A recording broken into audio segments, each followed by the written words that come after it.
예, 9단계 두 번째 시간입니다. 어느 누구에게도 해가 되지 않은 한 할 수 있는 데까지 어디서나 그들에게 직접 보상했다. 그러므로 예물을 제단에 드리다가 거기서 내 형제에게 원망 들을 만한 일이 있는 줄 생각나거든 예물을 제단 앞에 두고 먼저 가서 형제와 화목하고 그 후에 와서 예물을 드리라. 마태복음 5장 23절 24절 말씀입니다. 이 8단계 강의와 9단계 첫 번째 강의를 통해서 우리가 회복의 과정 속에서 다뤄야 할 용서와 보상에 관해서 알아보았습니다. 그리고 우리가 해를 끼친 사람들의 명단과 그 내용을 작성하였습니다. 이제 우리가 실제로 보상을 할 시점에 이르러서 우리가 하고자 하는 이 일에 대한 확신을 가지게 되기를 원합니다.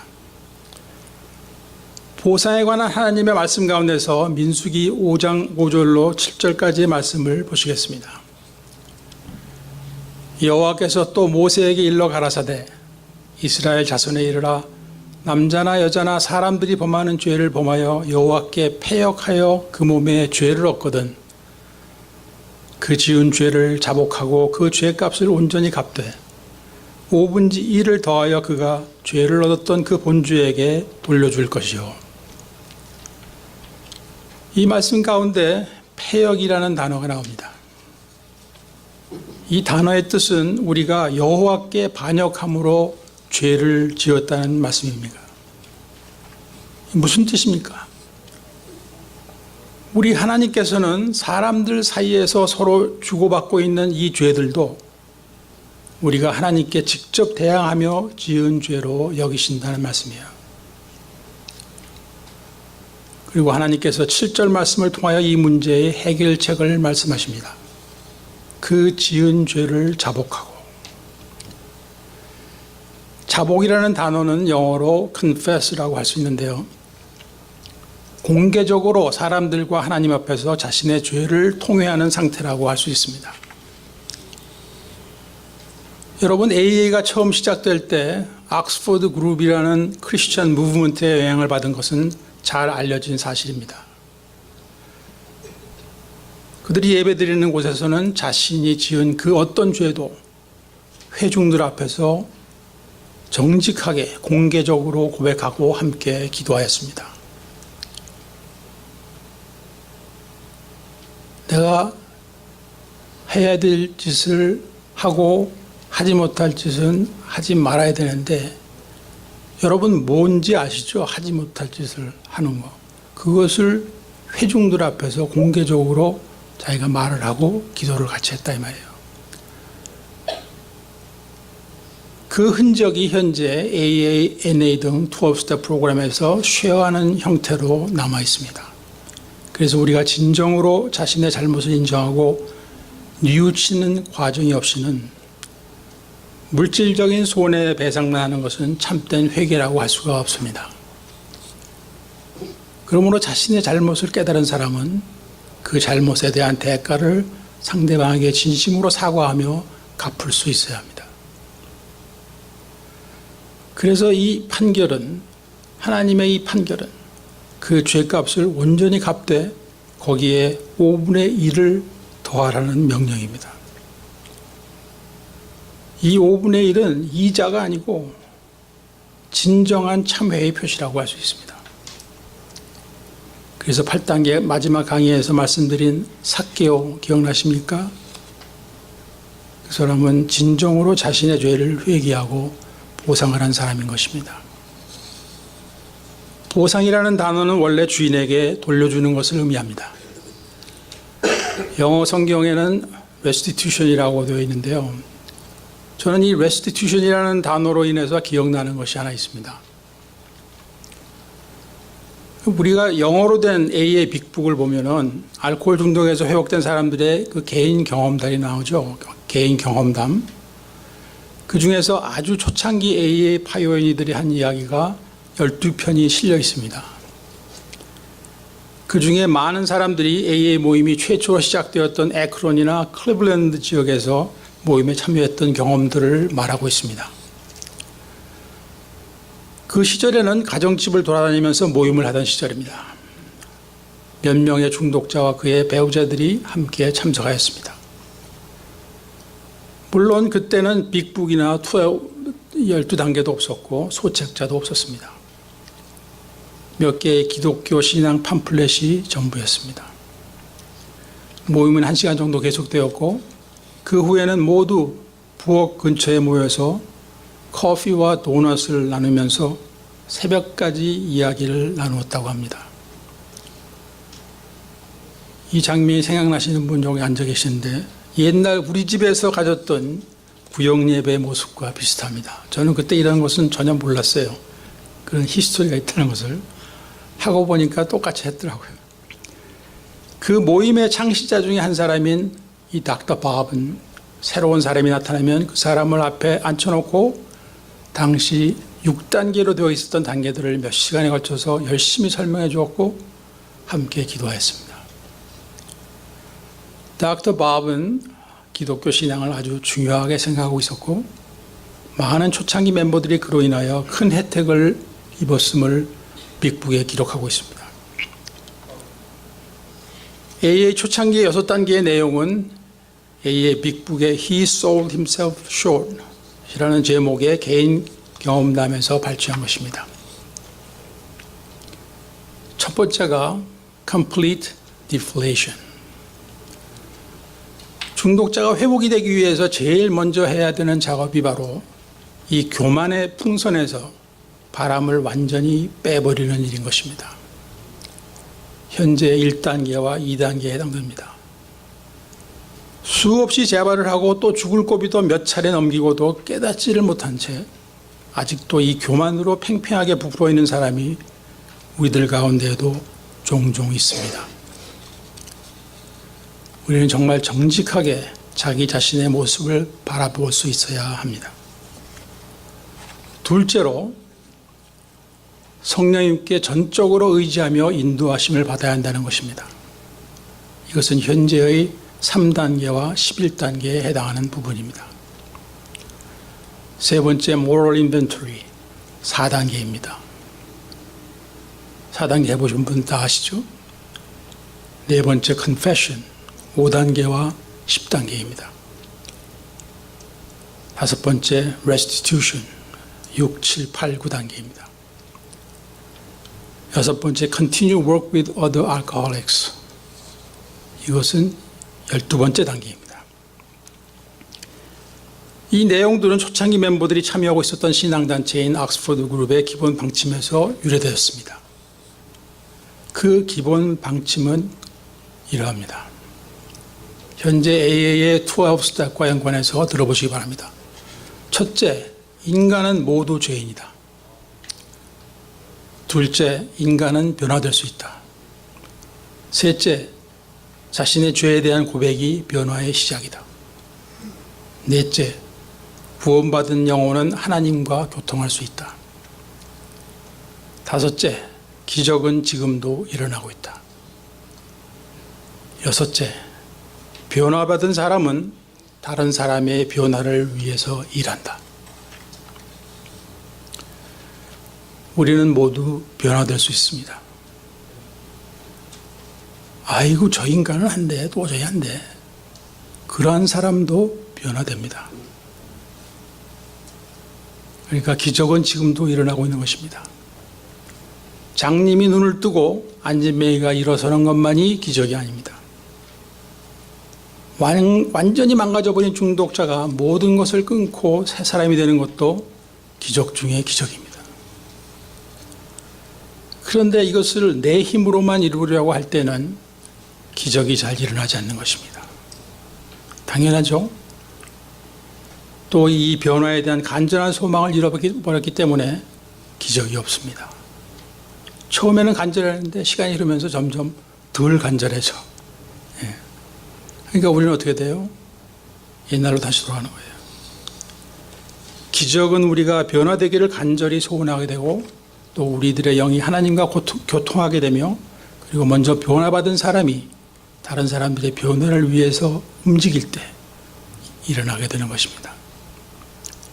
저는 지금까지 이와 같은 이야기를 수도 없이 하고 있는데 그 일을 행하는 분은 아주 드문 것이 우리들의 슬픈 현실입니다. 지금 이 말씀을 듣고 계신 여러분들이 바로 그 기적의 주인공들이 되시기를 소원합니다. 이제 레스티튜션으로 다시 돌아옵니다. 금전 관계에 의해서 또는 인간 관계에서 발생한 문제들은 8단계와 9단계에서 손해배상과 사과를 통해서 해결함으로써 회복이 이루어질 수가 있습니다. 그리고 자신의 내면 세계와 성격상의 결함들로 인해 나와 다른 사람들, 그리고 나와 하나님과의 관계에 악영향을 미치고 있는 문제들은 6, 7단계를 통해서 회복시켜 나갈 수가 있습니다. 그러므로 이 restitution이라는 단어 속에는 물질뿐만이 아니라 그 이상의 것이 포함되어 있는 것입니다. 그것이 바로 나와 하나님과의 관계, 그리고 다른 사람들과의 관계 회복이 포함된 말인 것입니다. 중독으로부터 회복된 선배들이 이 단계들을 실천하면서 그들의 삶 속에서 일어난 경험들을 통해 우리에게 약속하고 있는 것들을 빅북이라고 불리우는 책에 남겨 놓았습니다. 그 중에서 한 부분을 함께 들어보도록 하시겠습니다. 챕터 6에 있는 실천에 옮긴다에 있는 내용입니다. 우리가 자기 성장의 과정에서 최선을 다한다면 반도 끝나기 전에 놀라게 될 것이다. 우리는 새로운 자유와 행복을 알 것이며 과거를 후회하지도 않고 과거를 감추려고 하지도 않는다. 우리는 평온함을 이해하고 평화를 알게 될 것이다. 우리의 타락이 아무리 심한 것이었다 해도 우리의 경험이 어떻게 다른 사람들에게 도움이 되고 있는지를 알게 될 것이다.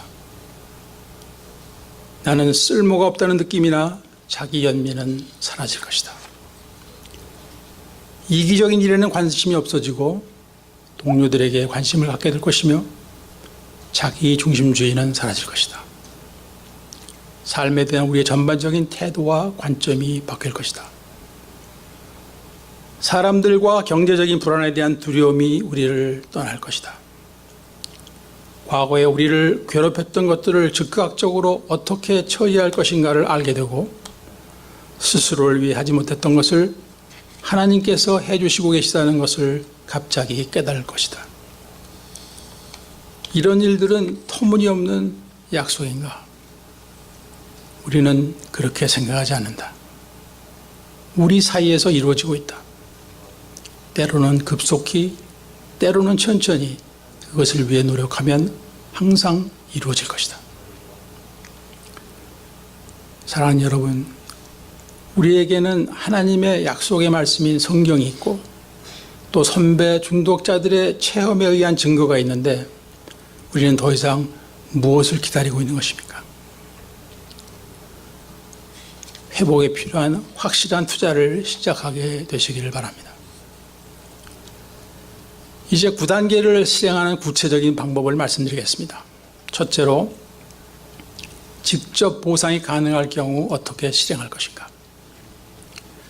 가족, 친척, 친구, 직장 동료, 주변에 있는 빚진 사람들, 비교적 쉽게 접촉이 되는 사람들이 여기에 속합니다. 그래서 대상자들이 결정이 되고 나면 다음과 같은 순서를 밟아서 진행하게 됩니다.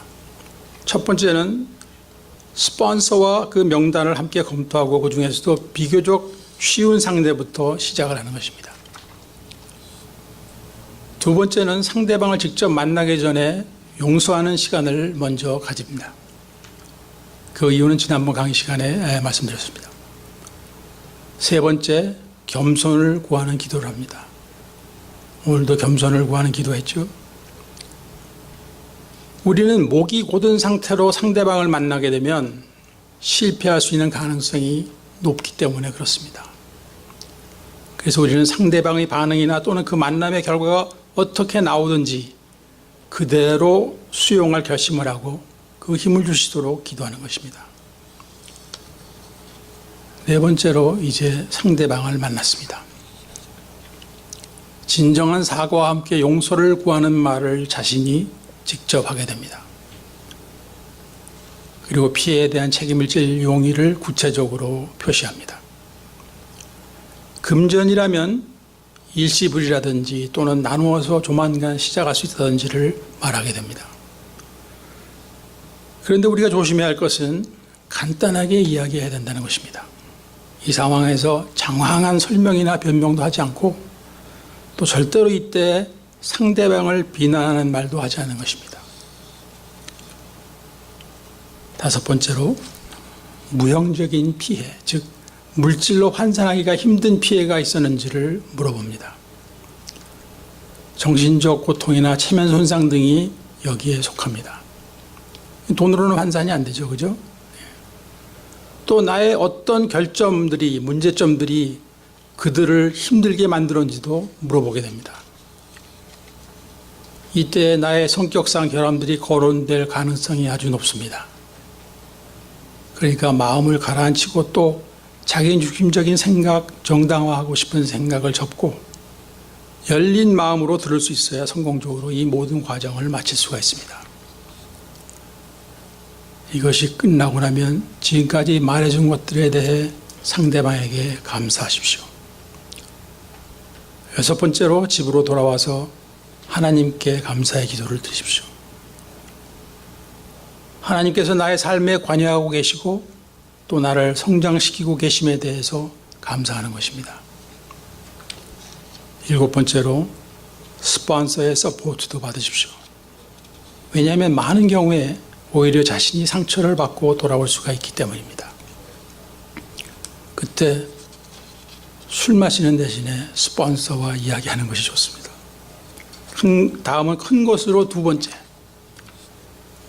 간접적인 보상이 될 수밖에 없는 경우입니다.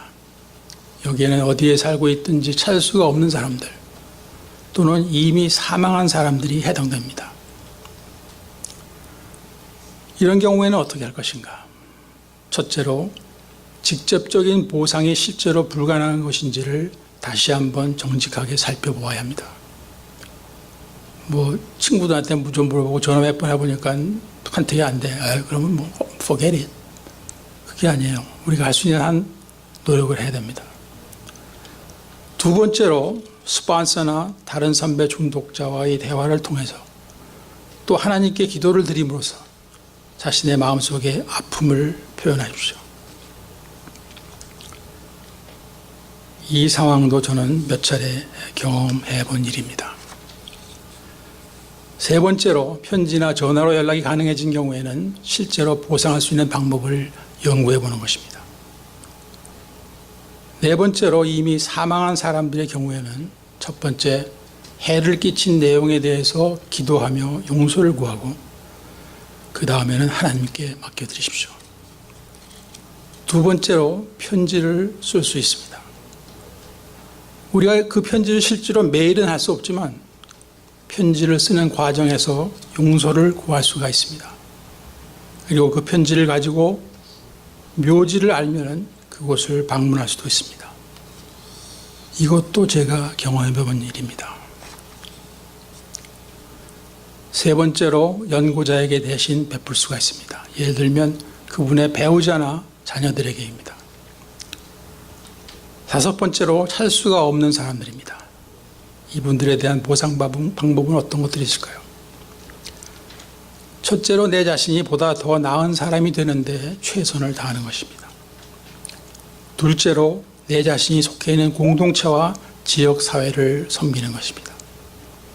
셋째로 가난하고 소외된 이들을 섬기는 것입니다.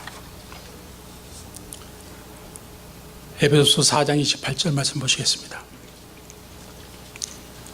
도적질하는 자는 다시 도적질하지 말고 돌이켜 빈궁한 자에게 구제할 것이 기하여 제 손으로 수고하여 선한 일을 하라.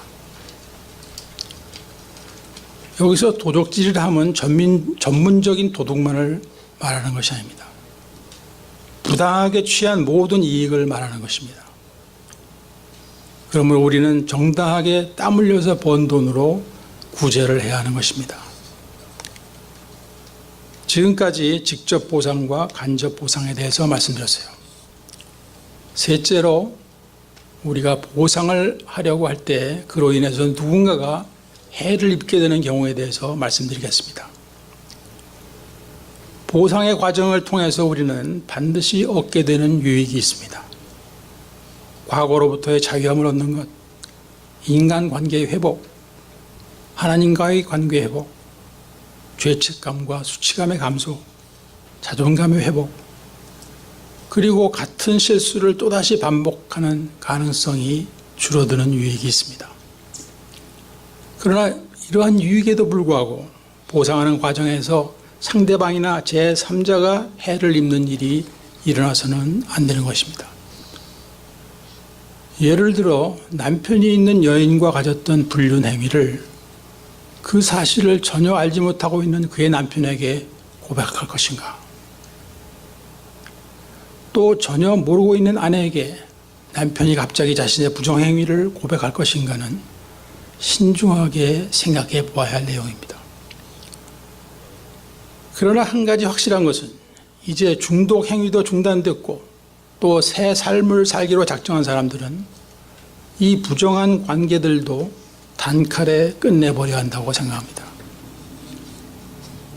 그리고 정말로 고백할 수 없는 것이라고 결론이 난 경우라면 상대방을 더욱 사랑해주고 위해주고 진심으로 관심을 가져주는 것으로 보상할 수도 있을 것입니다. 다시 한번 말씀드리지만 그 이중 상황에서 완전히 돌아서야만 하는 것에 대해서는 다른 옵션이 없습니다. 문제가 될 수 있는 경우가 또 있습니다. 예를 들면 내가 고백하고 보상하는 과정에서 다른 누군가가 직업을 잃게 되거나 감옥에 갈 수도 있는 경우입니다. 깊이 생각해 보아야 할 것입니다. 다른 이들이 심각한 해를 입게 되는 경우 보상의 과정을 포기할 수밖에 없게 되는 일이 생길 수도 있지만 자신이 받을 해를 염려하여 포기하는 것은 반드시 다시 생각해 보아야 할 문제인 것입니다. 이러한 경우 계속 기도하시면서 스폰서와 상의하시기를 권해드립니다. 결국 우리의 영을 통해 말씀하고 계시는 하나님 뜻에 순종함으로써 새 삶의 질이 향상되고 하나님의 말씀 안에서 성장하게 되는 것이 우리들의 목적인 것입니다. 네 번째로 때에 따라서는 연기시켜야 하는 경우가 있습니다. 첫 번째는 아직도 상대방이 깊은 상처와 고통 가운데 있기 때문에 우리들을 만나는 것이 시기상조인 것으로 판단되는 경우입니다. 이것은 물론 나의 정직이 요구되는 결정입니다. 내가 미루려고 하는 건가? 상대방이 정말로 고통 가운데 있기 때문에 나를 만나기를 원하지 않는다는 확신이 있는가? 두 번째는 내 마음속에 상대방을 용서할 마음이 아직 없는 경우입니다. 이런 경우의 대책은 무엇입니까? 기도하고 말씀을 묵상하면서 나의 마음을 다시 한번 정리하고 결단하여서 용서할 수 있는 마음이 될 수 있도록 여유를 가지는 것입니다. 이 모든 보상의 과정이 성공적으로 이루어지기 위해서는 우리가 매 경우마다 깊이 생각하고 상의하고 기도로 준비하지 않으면 안 된다는 것을 깨달았습니다.